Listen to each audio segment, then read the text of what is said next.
we've now got a good idea of how this course works, the practical uses of JavaScript and blockchain, and why both of these technologies are so important to us as aspiring web developers. This section of the course will lead us into particular aspects of JavaScript development that are ubiquitous in web app development. Regardless of the kind of project we're working on, we need to have a firm grasp on the two concepts presented here, the NPM package management tool and what it does for us in the app development lifecycle, and the proper structure of an HTML file that hosts JavaScript files so they're properly downloaded and presented to the browser's JavaScript engine so they can run as we intended. Let's start with the discussion concerning NPM, the de facto JavaScript package management utility for JavaScript development.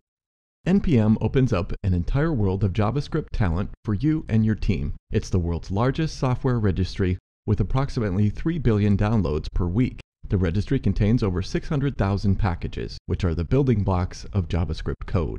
Open source developers from every continent on the planet use NPM to share and borrow packages, and many organizations use NPM to manage private development as well. NPM consists of three distinct components: the website, the command line interface, or CLI, and the registry. Use the NPM website to discover packages, set up profiles, and manage other aspects of your NPM experience. For example, you can set up orgs, organizations, to manage access to public or private packages.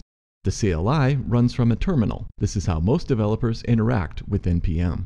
The registry is a large public database of JavaScript software and the meta information surrounding it. Use NPM to adapt packages of code to your apps or incorporate packages as they are. Download standalone tools that you can use right away. Share code with any NPM user anywhere. Restrict code to specific developers and form orgs, or organizations, to coordinate package maintenance, coding, and developers. Form virtual teams by using orgs. Manage multiple versions of code and code dependencies. Update applications easily when underlying code is updated, and discover multiple ways to solve the same puzzle. And you can find other developers who are working on similar problems or projects. These are just a few examples of ways developers use NPM. There are many different ways to incorporate NPM into a project, as there are projects incorporating NPM. We'll continue our discussion of NPM in the next video. Now though, we'll discuss how we host our JavaScript in an HTML file.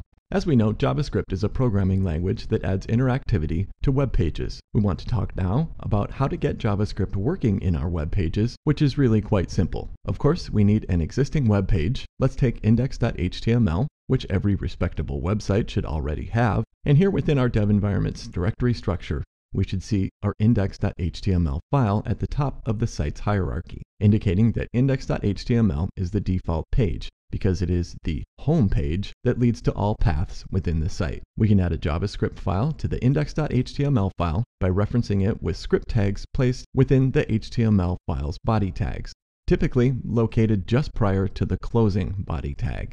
Common practices include locating JavaScript files in the dev environment's script directory, which is a child of the environment's parent directory. Then, as we can see, the primary JavaScript file is named main.js. This is a common naming convention that is seen in many projects. Now, with the main.js file referenced properly within the index.html file, the magic within the main.js file's JavaScript can reference the page's DOM object and dynamically manipulate the page to create a new user experience. This is a lot like referencing CSS and font files within the page's header, but we're instead using script tags within the page's body tags versus the header tags. Because the HTML elements that the JavaScript will reference need to be loaded on the page prior to them being accessed by JavaScript, script tags that load the JavaScript files are typically placed directly before the closing body tags in order to eliminate dead references. We'll see more of this as we progress, and the structure of the HTML and JavaScript tags will be quite obvious.